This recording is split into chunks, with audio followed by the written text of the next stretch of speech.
नमस्कार। इतिहास में कुछ कहानियां ना बड़ी अजीब होती हैं। समय के साथ वो खो जाती हैं और पीछे रह जाते हैं सिर्फ खंडर और कुछ भूली बिसरी यादें। आज हम ऐसी ही एक खोई हुई कहानी को फिर से जिंदा करने वाले हैं। आज हम सारनाथ की उस अविश्वसनीय कहानी को जानेंगे जो एक पवित्र स्थान होने के बावजूद दुनिया की नजरों से ओझल हो गई और फिर दोबारा खोजी गई। जरा सोचिए, ये कैसे हो सकता है कि एक विश्व धर्म का जन्म स्थान 600 से भी ज्यादा सालों तक गुमनामी के अंधेरे में खोया रहे।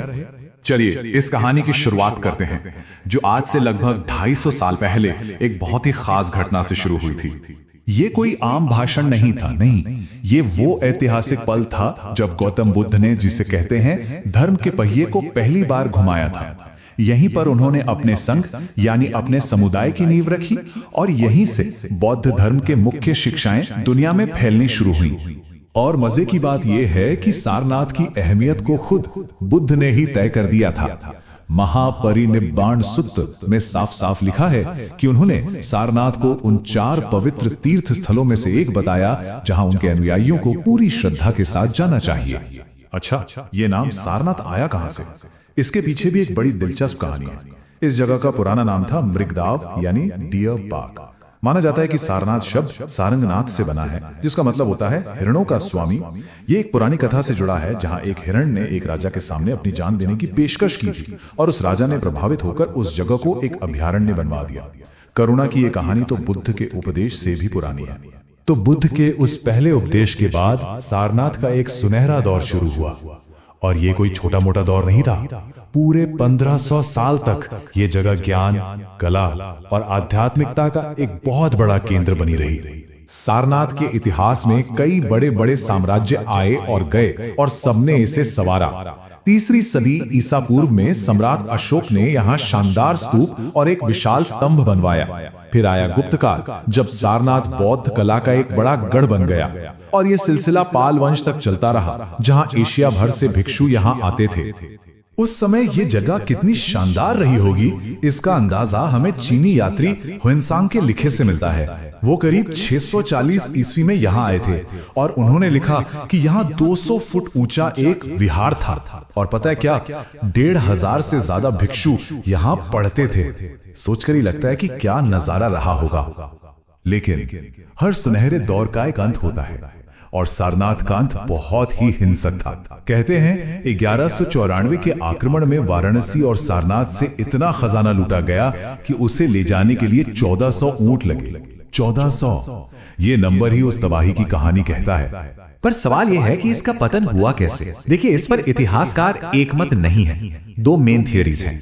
पहली तो ये कि 1194 में कुतुबुद्दीन ऐबक की सेना ने इसे पूरी तरह बर्बाद कर दिया। लेकिन एक दूसरी थ्योरी भी है जो कहती है कि शायद आक्रमण से पहले ही सारनाथ का पतन शुरू हो गया था और स्थानीय गढ़वाल राजवंश इसे एक शिव मंदिर परिसर में बदल रहा था। इस विनाश के बाद जो हुआ वो और भी दुखद था। सारनाथ बस एक खंडहर बन गया और धीरे धीरे लोग इसे भूल ही गए। इसकी पूरी की पूरी कहानी मलबे और मिट्टी के नीचे दबकर रह गई। लगभग 600 साल तक, सोचिए 6 सदियों तक ये जगह वीरान पड़ी रही। हालत ये हो गई थी कि जगत सिंह जैसे स्थानीय लोग इसके ढांचों को तोड़ने लगे। एक पुराने स्तूप की ईंटें निकालकर नया बाजार बना लिया। मतलब जहां से एक पूरा धर्म शुरू हुआ वो जगह एक खदान बन के रह गई थी। तो फिर इसे दोबारा खोजा कैसे गया? ये भी एक लंबी कहानी थी। पहले तो इसे लूटा गया, लोग समझ ही नहीं पाए कि ये क्या है। फिर 1835 में एक आर्कियोलॉजिस्ट थे, अलेक्जेंडर कनिंघम। उन्होंने पुरानी चीनी लेखों की मदद से इस जगह की पहचान की और सिस्टमैटिक खुदाई शुरू करवाई। और फिर आया साल 1905, जब एक ऐसी खोज हुई जिसने सब कुछ बदल कर रख दिया। 1905 की ये जो खोज थी, उसने न सिर्फ सारनाथ का इतिहास दोबारा लिखा, बल्कि एक नए आजाद देश की पहचान को भी गढ़ा। मार्च 1905 की बात है। खुदाई चल रही थी और अचानक पुरातत्वविदों को सम्राट अशोक के बनाए एक स्तंभ का ऊपरी हिस्सा मिला। मतलब सदियों से खंडरों में मौर्य कला का एक बेजोड़ नमूना दबा पड़ा था। और सबसे हैरान करने वाली बात जानते हैं क्या थी? ये कि ये बचा कैसे रहा। 12वीं सदी में जब तबाही मची तो ये सिंह शीर्ष 45 फुट की ऊंचाई से नीचे गिरा, लेकिन फिर भी बच गया। इतनी उथल पुथल के बाद भी ये काफी हद तक सही सलामत था। ये वाकई एक चमत्कार जैसा था। और देखिए इतिहास का पहिया कैसे घूमता है। आज अशोक स्तंभ का वही सिंह शीर्ष भारत का राष्ट्रीय प्रतीक है। सोचिए, बौद्ध धर्म के जन्म स्थान का एक सिंबल आज के भारत के धर्मनिरपेक्ष गणराज्य की पहचान है। तो एक भुला दिए गए खंडहर से सारनाथ का जैसे पुनर्जन्म हुआ है। आज इसकी विरासत एक पूरे देश की पहचान में शामिल है और दुनिया भर के लाखों लोग इसका सम्मान करते हैं। ये बौद्ध और जैन धर्म के लोगों के लिए एक बड़ा तीर्थ है।